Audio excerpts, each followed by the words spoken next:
welcome back to another episode of the Relevant Recruiter Show. Today, I've got another phenomenal guest. Today, it's a friend of mine, my friend Brad Wolff. Brad is the owner of PeopleMax, and we're going to talk about his journey of owning two successful recruiting firms and how now he coaches other recruiting firm owners to have similar success as his. Brad, thank you for hanging with me today. Thanks, Donnie. I'm excited to be on your show. Awesome, man. Well, let's dive right in. If you can just give us a quick little overview of where you're at right now. Where are you located in the world? What's going on in your life? I'm in rainy, cool Atlanta, Georgia, a suburb of Atlanta that I live in called Alpharetta. Oh, very nice. Rainy. We're actually California. It rained last night for about 3 hours, so that was exciting. There you go. Awesome. Well, give us a little background, Brad. How did you get into the recruiting industry? So interesting. I started off as a CPA. That was a wrong field for me. Sold insurance and investments for a little over 5 years. And then I was at a crossroads, and I actually was looking for a sales job, and I saw an advertisement recruiter, and I actually got placed by a recruiter when I was an accountant. So I said, let me check it out. That was in 1992. The want ads were in the newspaper. I faxed my resume in, interviewed, and started off in recruiting. Beautiful. So faxed your resume in. Yeah. And that was high tech back then. Yeah. That's awesome. That's awesome. So how did you go from, working in, a recruiting, kind of as a recruiter to owning your own business? So I worked for, as far as in the recruiting industry, I worked for two big national firms where I got some great training, worked with some wonderful people. And then after 10 years of that, I always knew I wanted to be an owner. And of course, we can do it better than the way our company does it, the drill.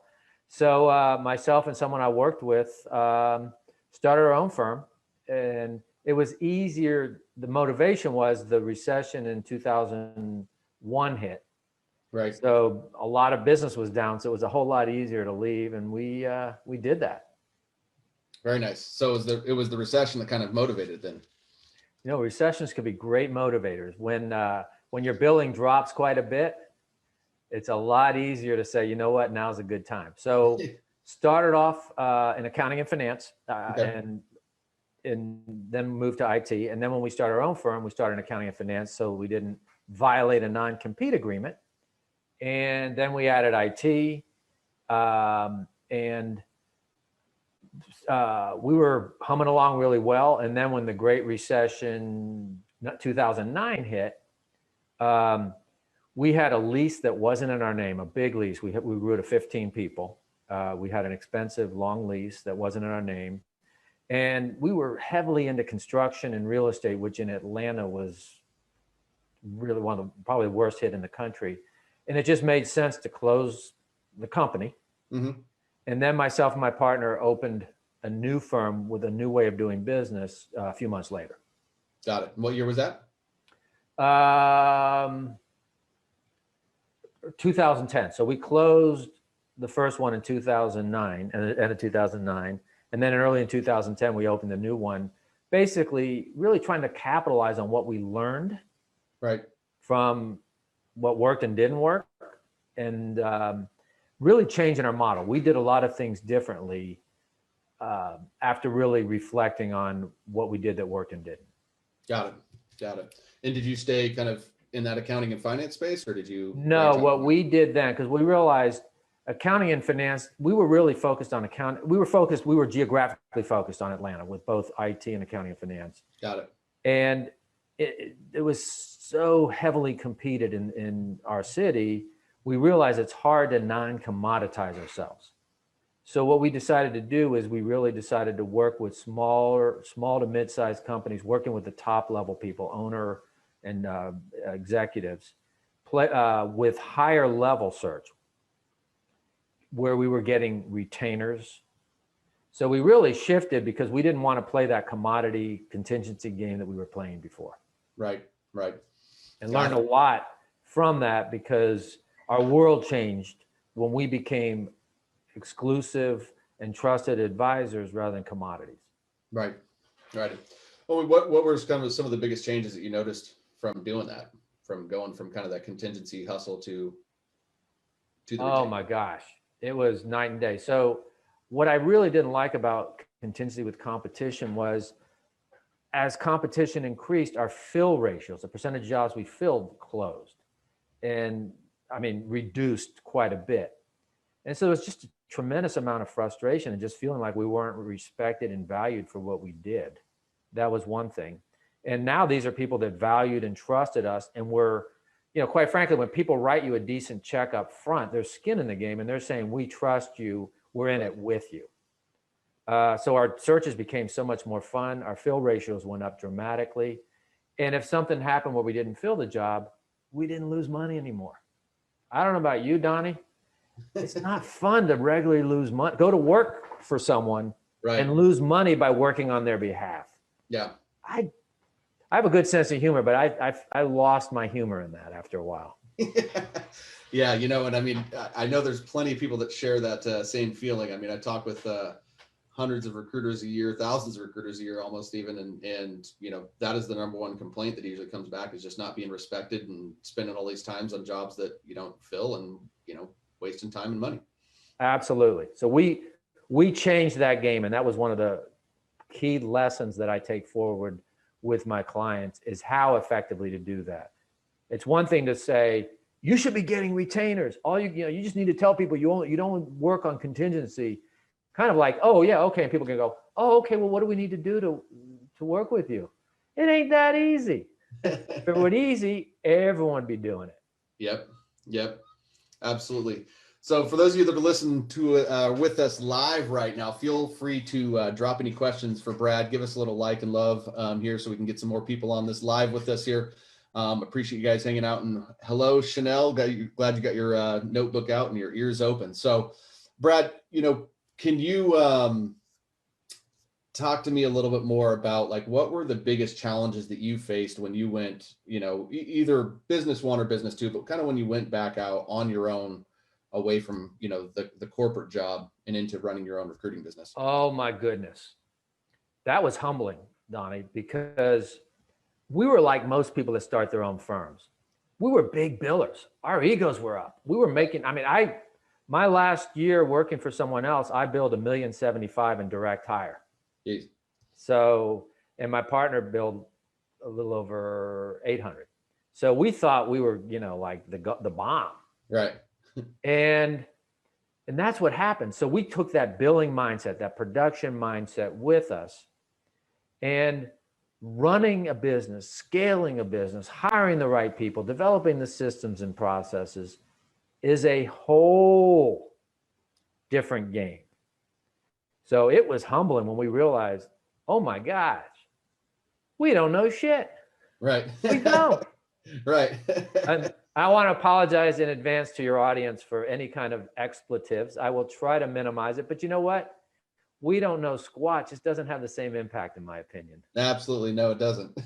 No apologies needed, man. It's all fair game here. So yeah, I mean, so going from just basically a producer into now an entrepreneur was challenging. Oh my goodness. Wow. So our production went way down because now we were having to get a office space in a lease. Back when people actually worked out of offices, that was the only way we had back then that we could even conceive. Purchasing the technologies, the recruiting resources, ads were big back then. All those deals, all the processes, developing the processes that would allow us to be efficient and effective. Hiring people, we made a lot of bad hires. Oh my goodness, we didn't know how to hire. And I talk to people all the time. They'll admittedly say they don't either. Right. Yeah, it's funny that the recruiters recruiting, hiring their own staff seems to always be a challenge. Well, you know what, Don, in all fairness, replacing people has nothing to do with hiring people, in my opinion. It's a whole different game.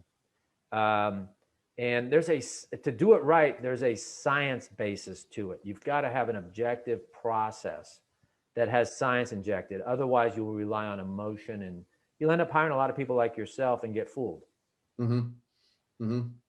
Got you. People that they show up and they say the right things. Oh, I like this person. You know, like the beer test. I remember hearing this one. Well, Donnie, when I hire people, I just say, is this someone that I'd want to have a beer with after work? And, you know, but that was the kind of stuff that a lot of times people would say. And it's like, you know what? I ain't looking to get drunk after work. I don't want to see you after work. I want to go home. I want to know what you're doing at work, not after work. So there were a lot of mistakes in hiring that we made the first few years. Got it. And I know that some of one of the areas that you help people with now with your business is helping them focus on eliminating some of those mistakes themselves with, you know, building out the right structure and things like that. Absolutely. Because at the end of the day, unless you have the processes, technology, and people part right, anything you do is going to be a problem. You're never going to reach your potential, because those are the elements of any business: people, right, process, and technology. But none of them are very easy. Yep. Got it. We got some stuff actually come in. Josh, what's going on, buddy? Hope you're doing well. What's up, Ken? How you doing? Adrian, how you doing? Adrian actually has a question here for you, Brad. It says, what volume would you say is bare minimum before discussing retainers with clients? I have exclusive, but haven't moved into retained search clients yet. Great question. Adrian, correct? Yes. Okay. So I don't think it's about volume. There's never the perfect time. The key with retainers is a structured process that you go through on the job intake to set yourself up as a trusted advisor. When you have a structured process of how you go about getting the job order, taking the job order, and the questions you ask, at the end, it becomes an organic flow that they understand, wow, it actually makes sense that we pay you some money up front.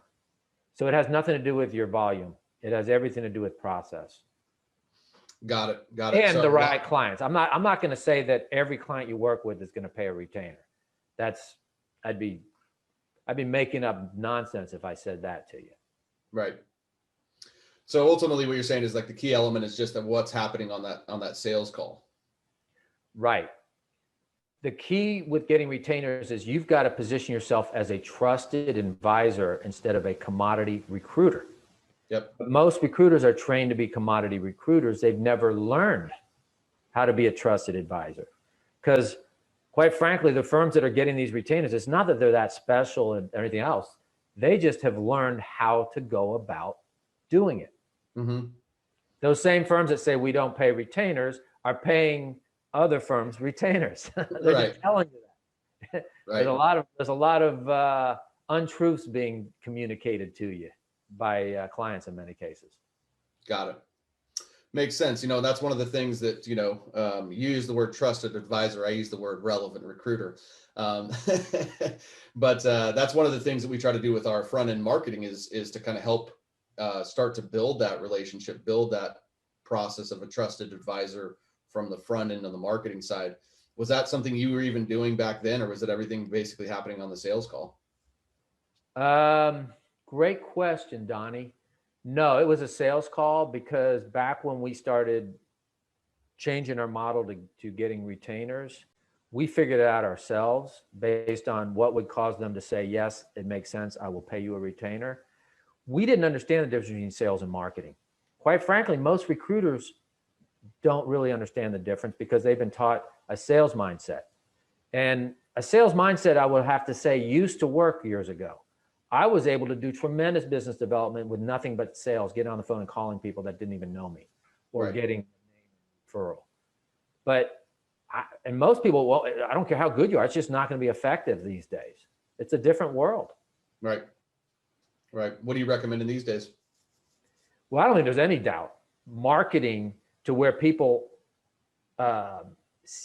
perceive you as valuable and an expert that isn't just like everyone else is critical, because now these people are warmed up and already see you as different, and very often will say, hey, Donna, you know what? I have a need. I want to talk to you to see if you can help me. Right. When people come to you because they want to talk, the posture is 180 degrees different than if you call them and try to convince them. So I would say back then we can get away with just sales, but I would say you're crazy unless you're in a unique niche and people know who you are, et cetera. If you think you're going to really build the business with sales alone, even if you could, it's not efficient and effective relative to a good marketing program. Right. Right. I would have to agree, but naturally I'm biased on that one. So maybe you are, but you know what? Here's the deal. I've referred people to you and they get great results. I did your program personally because I wanted to learn and take it out, and I get great results. So the truth is, what you do works for good reasons. Yeah. It's not some magic. It's just understanding psychology and marketing. It works, period. 100%, if you do it. 100%. Yeah. And you know, I mean, I think the big thing that people sometimes think of when they see marketing is they think, oh, we're trying to replace the phone. And it's how we're getting on the phone that is different. You know, the phone is still where the game is won. Well, you still need a sales process. Yep. Marketing does not take away the need for a sales process. If you get 10 leads a day, but your sales process is dysfunctional, you're still going to underperform. Right. Without a doubt. Yeah. Yeah. Good feedback. Adrian, feel free to chime in if you've got any other questions or any follow-ups for Brad here. Good stuff. What other stuff kind of comes up, Brad, as you start to look at, you know, scaling the business? We've talked about, you know, the opportunity to go for more retainers. We've talked about some people, but what other processes should people be paying attention to? Well, I think scaling, when you look at scaling, let's start with the fundamentals of what it's all about. Okay. At its fundamental level, scaling just means, if I'm an owner of a recruiting firm, scaling means things are being done not by me. Less and less is dependent on me because I'm only one person and I only have X number of hours in a day. So scaling is about how do I duplicate myself and even have people and processes doing things better than I can do it myself. So that's number one. Scaling is about duplication that doesn't require you to do the work. So when I look at scaling, I start with the reality of every company in the world, whether you're a recruiting firm or something else, is made up of people, processes, and technology. But you got to kind of separate them, and people don't realize that. So if you start with processes first, process is simply the step-by-step way you do anything. My sales process is I get a list of companies, I get their phone number and email address, I send them a blind email, I pick up the phone and call them. That's a process. A process is nothing more than a step-by-step way you do things. It's very important that you have efficient, effective processes to start with before you scale. If you think you're going to scale by hiring people without good processes, you're making a big mistake. And technology. Technology is part of the processes. Technology is a way to take a process that's manual and automated in essence, yep, and leverage it. So you need to have the processes and technologies that are at least good before you start scaling up by hiring people. What happens if you don't? What happens if you say, I'm just going to start hiring people and figuring it out as I go? Okay, you can do that. The problem is you're going to have to hire a lot more people than you would otherwise have to hire, because brute force and manual effort is going to replace process and technology. The purpose of process and technology is simply to do the heavy lifting for you. If your process and technology are good, you don't need to do much heavy lifting. So now you have people doing what process and technology should do.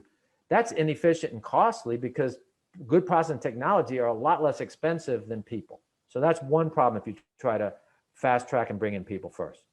The second problem is you're teaching your people to do things the wrong way and building habits that are inefficient and ineffective. And then you're trying to correct it afterwards. Does that sound smart to you? Yeah. Third thing is, even if you hire the right people, a lot of those people aren't going to perform well, and they're either going to quit or get fired. And really good people are going to get frustrated and quit because they say, these owners don't know what they're doing. So get your people, get your processes and technologies at least good before you start scaling up with people. That's number one advice. Okay, so we got processes and technologies. How do you know if your processes and technologies are working? It's very simple. If what you're doing takes a lot of effort and frustration and work, then there's got to be a better way. Right. Okay, let's just be simple. There's got to be a better way. Okay, then there's a problem with people technology and or processes. Now, let's talk about people. I'm going to start by saying something that's not a bit controversial.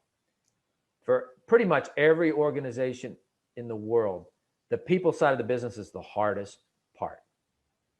That's why recruiters have jobs. Yep. Okay. That's the other thing. So even if you have the right processes and technology, it's not easy to hire the right people. So you've got to get that side right with a repeatable, science-based, objective process that you can continue to roll out over and over again to scale. If you don't have the processes and technology set up to hire them and manage and onboard the right people, you're still not going to be successful to scale. Yeah, makes complete sense.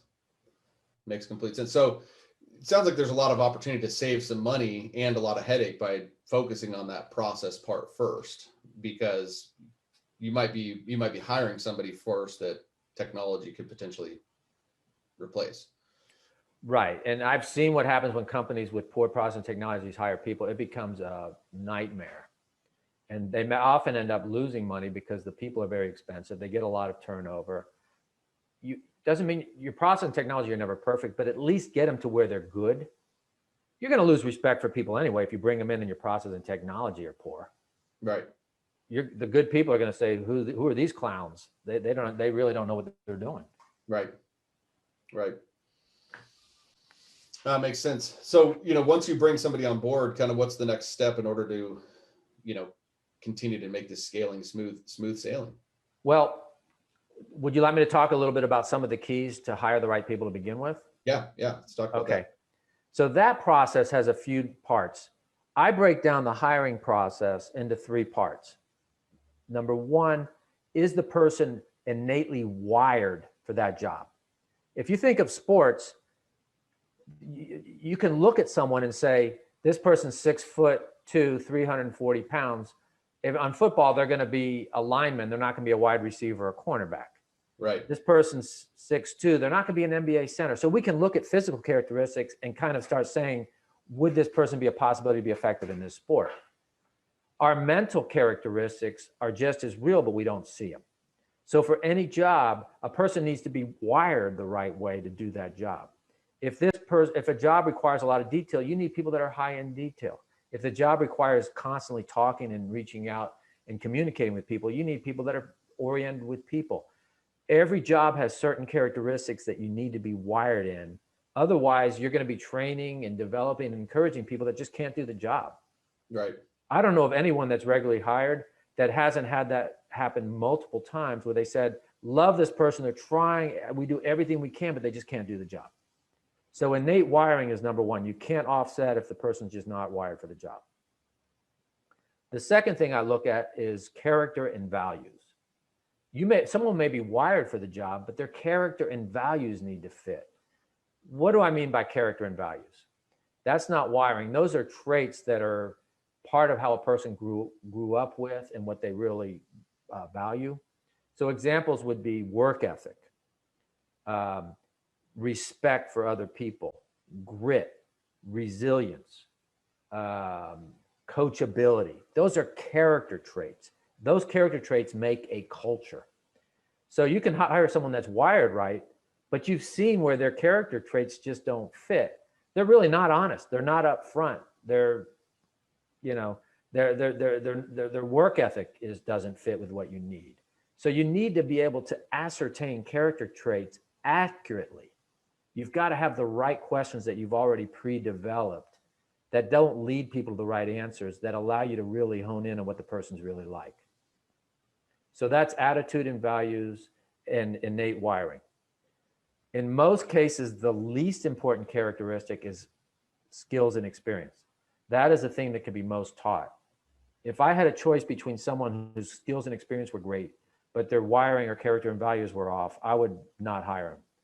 But if you get someone whose character and values and wiring are really on, for most of the jobs you would hire for, that person can be a star. Right. So I think people put too much stock on past experience rather than character and values and wiring. That makes sense. That makes sense. I mean, where do you think that, based off of like the people that you coach, like where do you find that they struggle the most with this type of this part of the process?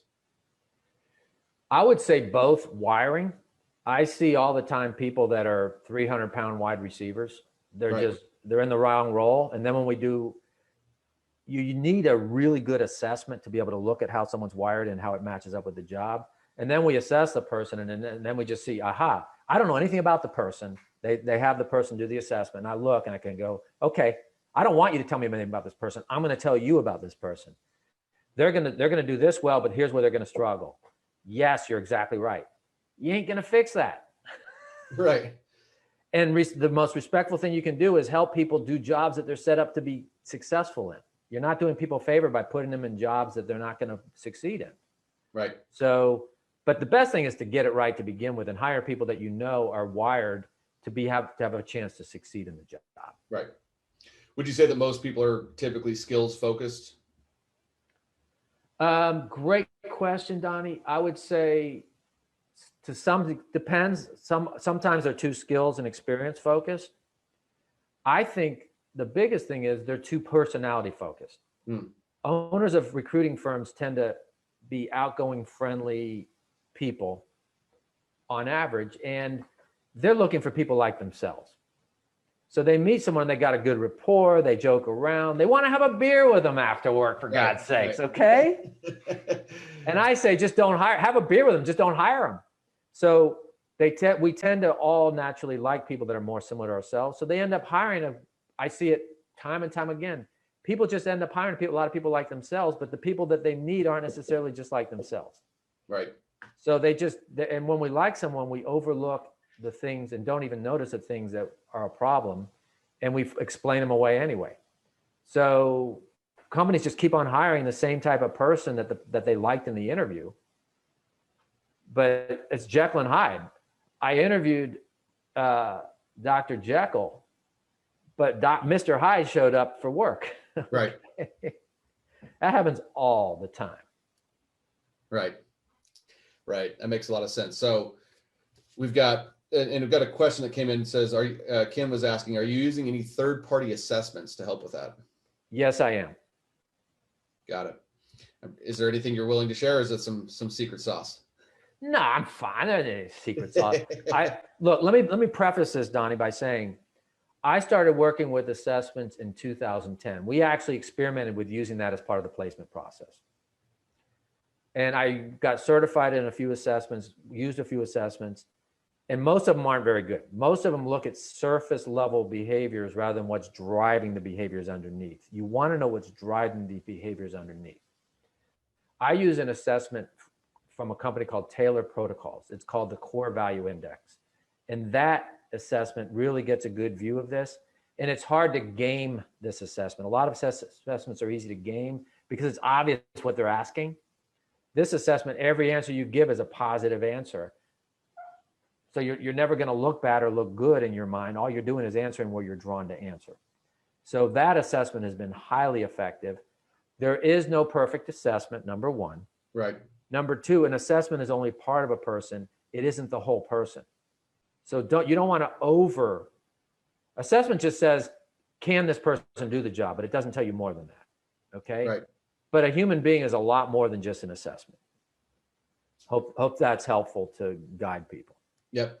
Good. Yeah. Excellent. Ken, let us know if you have any follow-ups on that one, man. Okay. So we got processes and technology. We've got hiring the right people. Anything else you want to elaborate on the hiring side, or what's well, now let's say you hire someone that's a great person and you have the right process and technology. It ain't over. It ain't over yet. There's this big thing that's one of the hardest things for every organization in the country. So it's not surprising it's hard for recruiting firm owners too. That's leadership and management. That, my friend, is one of the most challenging pieces of the whole puzzle. So what's the keys to success on that one? First of all, one of the keys is to realize leadership and management are two different things. Right. People don't usually realize that. And that's one key thing.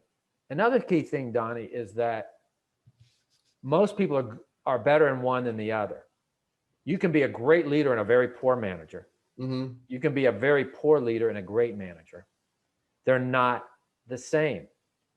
And you don't solve management issues with leadership actions, and you don't solve leadership issues with management actions, because people don't understand the difference. They do that all the time, and the right people, processes, and technology won't work if leadership and management of the owners isn't strengthened so that they can be effective. Makes sense. Makes complete sense. So what are some of the things that you see, anything you want to elaborate on that, on those sides of things? Like, what are some of the things that you're seeing that people are commonly, making mistakes on?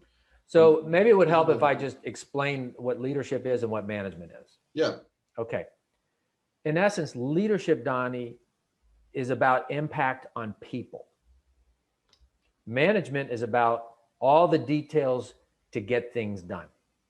Right. So that's an important distinction. So leadership answers the question of what and why. What are we going to do and why are we going to do it? And good leadership has to do with having a vision and a purpose for what you're doing and why you're doing it, and having direction for what you're going to do rather than just saying, hey, you figure it out. So that's a lot of what leadership's about. And the most important leadership action, in my opinion, is setting the example. If you tell people to do something and you don't do it yourself, you've killed the leadership element that's so critical. So those are some key things with leadership, without going into on and on, right, that are so important. But that's not management. Right. Frequently, people that are really good leaders, they're outgoing, friendly, they like people, they've got a vision, they're inspiring. So they got leadership. They tend to do well in leadership. But then they don't get management. Management is about the details. It answers the who, where, when, and hows of your work. Who is going to do this? When are they going to do it? Where are they going to do it? And how are they going to do it? So that's the details. And very often these big picture enthusiastic leaders just don't do that. They don't understand that well. They haven't learned how to do that well, or they need to hire someone that can do that well. So, ideas and concepts and inspiration is great, but unless you can put it into practice with the day-to-day details, the metrics, the accountability, the expectation, the processes, all the inspiration and vision in the world will not be realized. So it's so important. Leadership and management are two different, distinct skills, and you need both of them. One without the other is not going to be effective. Right. But without that in order, people, processes, and technology will not scale you. Right. I'm going to ask you a question. It's a little riddle, if you will. We're talking about leadership is about people. What is as a leader, as an owner, what is the number one problem that we face as an owner? The number one people problem we face? It's not a trick question. I would say inspiring people and keeping them motivated. No. The number one people problem I face is myself. Ah, yeah. It all starts there. And that's the key now element. You say that. Hell yeah, yeah. The number one people problem I face, I see when I look in the mirror. Because if you're not able to address those issues, you're not going to be a good leader or manager. But That's your number one people problem. Self-leadership and self-management is the starting place of leadership and management. Yep. So what do you see, like, with a lot of owners that kind of get to this point of scale? Like, some people, like you're talking, have some innate characteristics that might be better leaders than others and might be better managers, but they might be in this stage in their business where they have to wear both of those hats. Are you encouraging people to eventually get to the place where they hire somebody else to take over those, or are you trying to train them to become better at both of those? Fantastic I question. know there's not a cookie cutter answer to that one, but Well, that's a fantastic question. Well, there's a several part answer. Number one, most things in life aren't A or B. There's some combination of A and B. Right. So let's say, and a frequent situation is the owner or owners are really more leaders. They're inspiring people person that have all these great ideas and visions, but the details of putting it into action are a problem. Okay. I would say they need to become aware and get better at it. Get outside help. Okay. That's another thing. The most successful companies in the world, whether recruiting firms or other, get outside help. They don't do it all themselves. All we have is when we have an inside view of our own organizations, we have a 180-degree view of what we see on the inside. The outside view gives you the other 180 degrees. If you add 180 plus 180, you get a 360-degree view. I don't know of any successful organizations that don't get outside help. Right. Big corporations have board of advisors, board of directors, coaches, advisors. They wouldn't even think of doing it themselves. Football teams, basketball teams, entertainers, they all have outside coaches and trainers and teachers. Yep. No. So when firms say, I'm going to do it all myself, I have a big question mark. It's like, why would you do that? And the same person, if they want to get good at golf, is going to get a golf teacher. They want to get good at tennis, going to get a good tennis teacher. And they'll tell you the stories when they played sports in high school, how they had a coach. But I'm going to do this big, expensive enterprise that I want to make a living at. And I'm just going to figure it out as I go. Right. Right. So getting help is the smartest thing usually that someone can do, getting the right help. But also realize, hey, look, I'm going to get better. I'm stronger in leadership. I'm going to get better at management, but I'm going to hire someone that is wired for management, that more detail-oriented, systematic person that can get these things done and hold people and set up the systems and processes to hold people accountable so that the leaders aren't doing the heavy lifting by trying to force and convince and threaten people. Because if you're forcing, convincing, and threatening people, you're not doing it right. Right. Right. Not keeping a very motivated staff that way. But it's just not effective anyway. If it were effective to force, threaten, and all that, I would say, okay, do it. It's not the smartest way, but go ahead and do it. Right. But it's just not effective.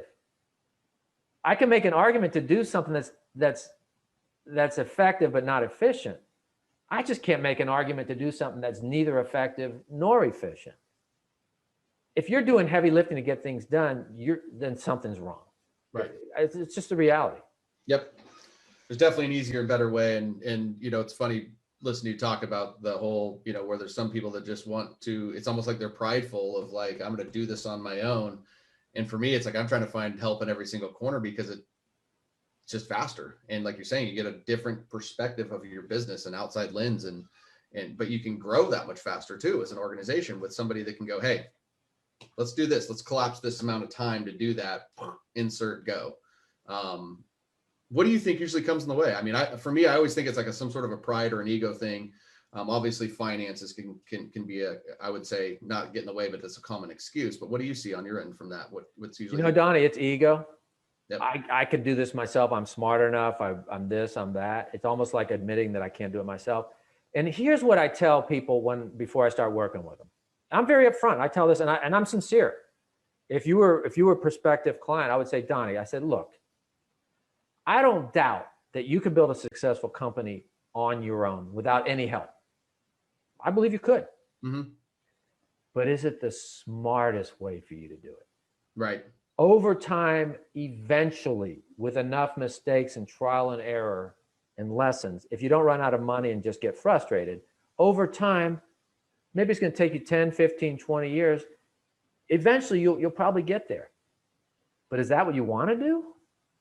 What if you can fast track that 10, 20 fold? It's Right. going to cost you a lot less money anyway. Mm-hmm. And I don't know how well your ego is going to feel about all the mistakes and failures you got. I mean, if you want to protect your ego, Certainly I would think you'd want to avoid that, wouldn't you? Yeah. My ego doesn't feel good when I realize, oh man, what a jackass I am. Right. Right. Because a lot of things when I first try to do it on my own, I'm a complete jackass. I Yep. really am. That's why I like to say, look, let me get someone that's already been through the jackass learning curve and worked with other people and helped them. I want to buy that. Right. Yeah. The fast track me. The best way to learn is from other people's mistakes, not your own, when possible. Yeah, I mean, mistakes are going to be a part of any business, but 100%. I mean, there's a lot of other ways, and I think it's just that collapsing of time, fast track me to get there. I can pound my chest and figure it out on my own and grunt it out and get pride in that, or I can work a little bit smarter and take that time machine, if you will, to quicker results. I love that feedback. I love that insight there. So we've talked about process in technology. We've talked about hiring the right people. We've talked about leadership and management. Are those the three keys to scaling a good recruiting business, or is there anything else we would want to add to that? Well, as Forrest Gump would say, that's about all I got to say about that. I don't think I could add a whole lot more without being redundant. I mean, there's layers to go. Of course. I don't think that people want to hear layers and layers of me. Yep. You know, as a professor telling you these things, but that's the essence of it. Yep. It's not complicated. Yeah. And when I work with people, I simplify it. Complexity doesn't work. You got to simplify things. Yep. Okay. But simple doesn't mean easy. Simple just means simple. Any fool can complicate stuff. Genius is in simplifying things. Yes. Yes. Simple processes give people results faster. Yeah. So whenever I do something, the first iteration is complicated. The better I get at it, the simpler it gets. Yeah. You know, it's funny. That's, going through my program that I just went and redid the whole program. And a lot of that was to streamline everything, is where, part of me thought that I would want it to be complex. And that was an ego thing, honestly. It was an ego thing that if I could show how smart I am, then people are going to like that. And what I learned is people don't give a shit about how smart I am. They want to know how fast and how simple I can make them implement in my system. Right. So that was me when I built that like 3-4 years ago. A lot of my ego was in the way, to where now it's like, hey, do it this way. It's very simple. It's very direct and to the point. So I could definitely. And we actually don't look smart when we complicate things. Exactly. And honestly, when I see something complicated, I don't think the person's smart. The terms I use are not complimentary. Right. Because when I figure out an easier way, I'm like, man, that person just doesn't understand what they're doing. I'm not going to work with them again. Yep. Well, it's funny that we tend to do that. I'm reading a good book right now on marketing copy. And one of the things the number one piece of advice that he gives in the book is keep it simple. People tend to think that with marketing, you've got to use these big, elaborate words, and then like the message is lost. And good marketing is actually a very simple explanation of what you do and how you help your market. And good copy is going to be able to reiterate that. Absolutely. At the end of the day, the simpler and easier you can make it for people, the more effective they can be. The Bucks in the Super Bowl. I was watching the Super Bowl, and there was something that really stood out to me. The announcers were saying about 2/3 through the season, the Buccaneers were 7-5.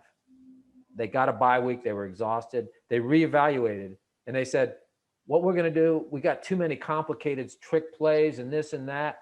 We're going to get rid of everything that we're not good at. And all we're going to do is just run the small number of plays that we're good at and just keep doing that. Yep. And they went 8-0 after that and won the Super Bowl. I mean, come on. What does that tell you? I think that football analogy is good. I mean, the Bucks obviously did that, but I think if you look at a lot of the good teams, they have very simple systems that their players can run and execute on. So, I mean, I remember watching Joe Montana years ago. That West Coast offense, I don't think it was complicated. Right? Yep. You knew what he was going to do. You just couldn't stop him. Right. Right. Yeah. West Coast is very basic. I used to play quarterback in high school and ran a little West Coast offense. So it's complex in some ways, but very, very basic to learn and read as a quarterback. So exactly. Keeps the defense, makes it a little bit more complex on the defense, but there's always a good option there. So, well, awesome, Brad, man. Thank you so much for everything today. Thank you for dropping all the valuable insights and knowledge. For those that are listening and want to get in touch with you, what's the best way for them to get in contact with Brad? So you can email me at bwolff, That's 2 F's as in Frank. So actually my name is pronounced Wolff. At People Maximizers, MAXIMIZERS.com. That's probably the easiest way, and then we can set up the talk from there. And you can remember my name. My name is Brad Wolff, just like the big Brad Wolff. So if you have, that way you'll probably remember my name. You may not like what I have to say, but at least you'll hopefully remember my name. Remember the big Brad Wolff. Yeah. Well, thank you, everyone. Make sure to check out Brad. You can also find him on LinkedIn. Make sure to email him if you have any further questions for him. I know he'd be happy to talk with anybody. I've been personally working with Brad over the last several months. We've developed a really great relationship together. And, you know, definitely recommend you guys reaching out and just tapping on him and the excellent resources he has to provide. Before we go, Brad, if you could leave us with one final tip, what's one kind of tip you'd leave for any kind of recruiting agency owner out there? Is to realize that the most successful firms don't try to do it on their own. And you want to, if you're having all kinds of problems, it means you need a different way of looking at things and doing things. And it's hard to do that on your own. You need an injection of new energy and information. And it just makes it a lot more effective. And your ego is going to feel a lot better when you're making money and kicking butt than when you're getting thrown on the mat. I can tell you that. Absolutely, man. Thank you so much for that last little bit there. Thank you for hanging with me. I'll see everybody next week.